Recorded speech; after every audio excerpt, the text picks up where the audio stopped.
So it's whenever you're ready. An auteur is a director who influences their films with personal artistic control. An auteur needs to have films that can be regarded collectively as a body of work, sharing common themes or techniques which express an individual style or vision. I believe... God, Jordan. I believe Tim Burton is an auteur because he has directed many films which consist of having a main character that is separated from the norm. He also consists of having a gothic theme throughout most of his films, for example, Corpse Bride, Edward Scissorhands, Alice in Wonderland, Beetlejuice, etc. A blogger, Douglas Adam, did a case study on Tim Burton. He said, Tim Burton's films have a very distinctive style and he often deals with similar themes in his work. In general, the lead character is separated from the norm of society in some way, a misfit.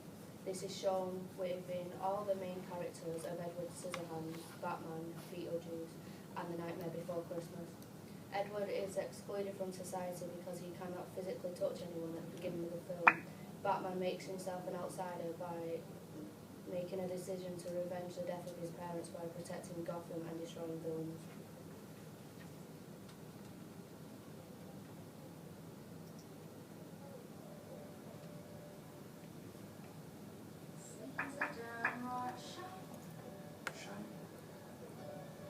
Does it matter if what I've talked about is not actually... No, just keep going over it. The prop of the glass and the prop of the bottle tell the audience that the main character is a drinker and does not think about things before he does them. The costume of a grey, dirty suit shows the audience that the main character is a man of some manner.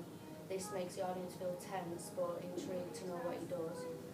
The mixture of the inside and outside setting shows the audience that they want whatever is out there. This makes the audience question what they want and why do they want it. The use of the inside setting being very dark and dirty makes the audience feel sorry for the couple because they seem like outsiders, but it also makes the audience feel scared because they wonder why they are outsiders, what made them to become like this. The prop of the meat cutter and the strange mental expressions on the couple's faces tell the audience that the couple may be a little psycho and experimental. The movement of dancing with the prop of the meat cutter and the prop of the rolling pin shows that the couple are both in love and crazy, but they trust each other. The costume of a black and dirty dress and the makeup of black eyes show the audience that the woman is dark and different. This tells the audience that the narrative may be a little strange and quirky.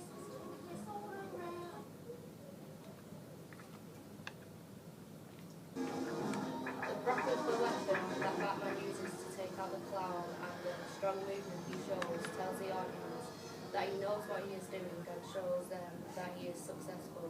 The costume of the helmet tells the audience that Batman wants to keep his identity hidden. Batman doesn't show any expressions. This could tell the audience that he is strong and in control. The prop of the taser and the unsteady movement tells the audience that the clown is not strong. It shows the audience that he hides behind weapons and his crazy expressions. The costume of the hat and the checkered coat tells the audience that he is different from the norm. It shows he sticks out from the crowd. The prop of the glasses and the costume of a plain and dull outfit tell the audience that she is vulnerable and does not interact with excitement. The expression of fear on the woman's face and the weak and fragile movement tell the audience that she is a very safe woman, she plays by the rules and is afraid of danger. The use of an outside dark winter setting lets the audience see the danger without telling them. It shows them that nothing good is about to happen.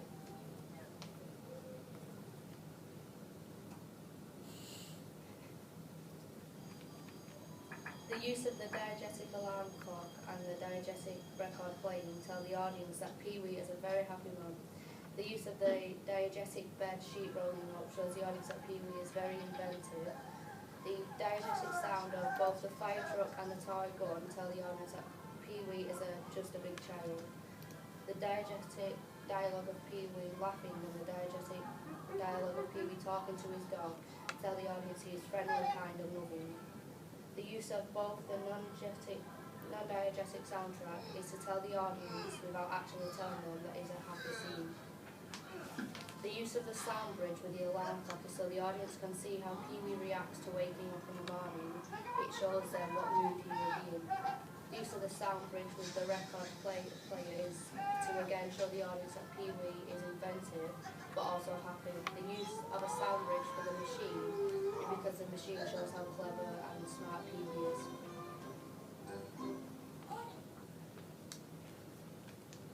Batman is a film about a man whose parents are murdered when he is at a young age. He tries to revenge his parents' death by defending the city of Gotham. Kick-Ass is a high school student and a comic book fan who decides to become a superhero even though he has no powers, training or meaningful reason to do so. Both these films have a character which is a little different than everyone else and feel like they have to pretend to be someone else to fit into the community. I believe Batman is better than Kick-Ass because it has more meaning to the narrative, it has more of a connection to its audience, and it is more of an action-packed movie.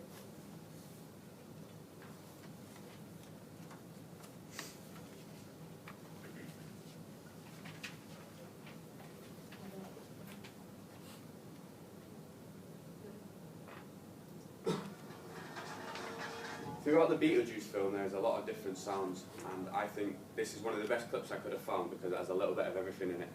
So if I start from the beginning, as you've seen then, it starts with the shovel falling, and that's what you're supposed to hear, as it would be non-diegetic, but it's, if you look at the clip, it's pre-recorded sound, as the setting in the background is all cardboard and plastic grass, so it gives it a bit of a more realism towards the audience. So as they start digging, I've lost what I was, I'm sorry. It's alright. Give yourself a minute, pause it, and catch up. Do you want to start the paragraph from the beginning? Yeah, I read a bit that I shouldn't have. Put the clip back from the beginning. Sorry.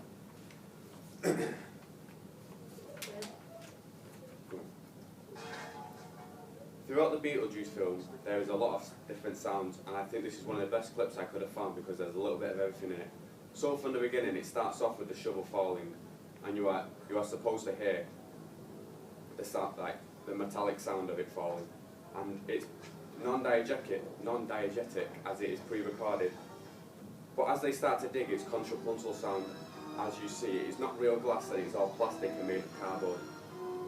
And they use the sound of digging into real dirt and grass to give it more of a real effect, as it does throughout this clip. And it fascinates me as it gives it more of a bit of humour towards it, and I think it keeps the audience interested. And yeah, so throughout this shot, I have this. What? There is a lot of wide shots throughout this clip, and it seems to be a recurring shot that happens in Tim Burton's films, as he likes to capture the set and the darkness he likes to convey to the audience. It makes the audience remember that it's a Tim Burton film, and hopefully they will like it and carry on to watch the film and watch others. There's a few mid-shots in this clip further on, and I think it's a very good example as when he's talking, as the couple is talking to Beetlejuice, and as he's speaking about his qualifications, there's a reverse shot there too, and mixed in with a mid shot, and it gives like through to the audience like they're actually talking to Beetlejuice, and I think it's a very effective shot.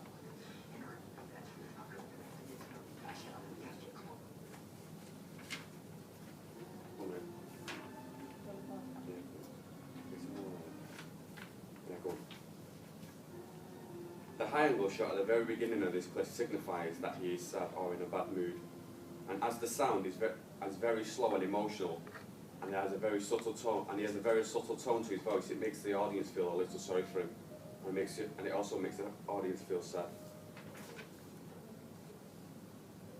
Just after, there is a panning shot, moving into a high angle shot, and it starts to pan down towards the girl playing the piano. And the music from the piano is still playing, so there is a sound bridge. And also the way the camera is panning down slowly and it's moving into a low angle shot, and as he comes into the shot, it's kind of like a high angle-ish panning shot. It's hard to explain, but it signifies to the audience that he's done something wrong and it must be towards her. And with the sound of the piano playing, and it's very emotional, it gives the I can't think of it, I'm not written it down. Let's move on. There was a shot reverse shot from just after this piano scene, where they're both playing the piano together, and it shows that they're both about to engage in conversation or engage in an activity such as the piano. And as they're both playing the piano, they both start to smile whilst playing the piano. And the music gets quicker and quicker, and it seems to me that they've made friends. And as it gets quicker and quicker, it makes the audience feel a lot happier and happier as they start to engage a lot more.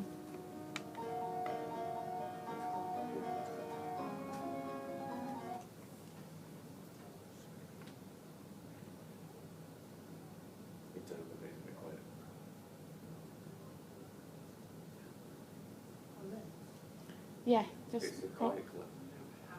keep going.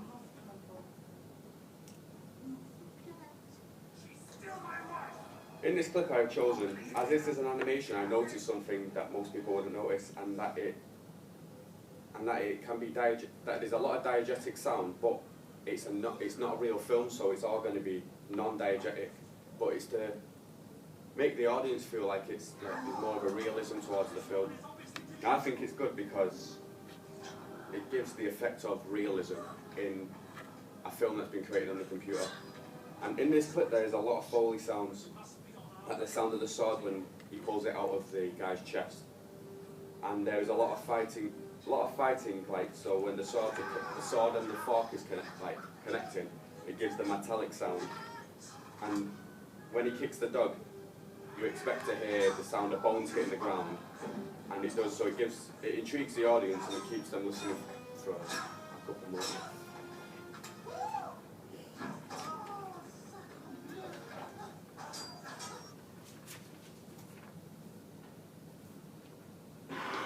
I'm going to compare these two films. Corpse Bride is an animated film about a human who is about to be married and accidentally proposes to a skeleton, ends up falling in love, and it wasn't supposed to happen. And I'm going to compare this to a film called Ghost, as it has the same storyline, and the couple are married, the husband dies, becomes a ghost, and they start communicating, and they're both love stories. So the way these two films are alike, as they are both romantic films, they both have linear structure, start from the start, end from the end. Start at the start and end at the end. There's no twists in between. And they're both about the supernatural. And I find that they're both very good films. But as I'm a massive fan of Tim Burton, and I love the way he likes to use a lot of darkness in his films, and I feel like Corpse Bride is a better film than Ghost. Don't get me wrong, Ghost is a good film, and I did enjoy it. I just feel like it's a better film as the target audience that Corpse Bride is around is children and teens, so I reckon it brings a lot more money in than the Ghost film, as it's just aimed at adults.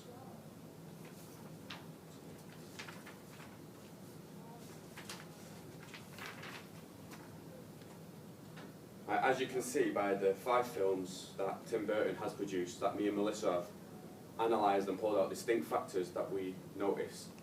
That he has his own style, so he likes to use a sort of a gothic setting,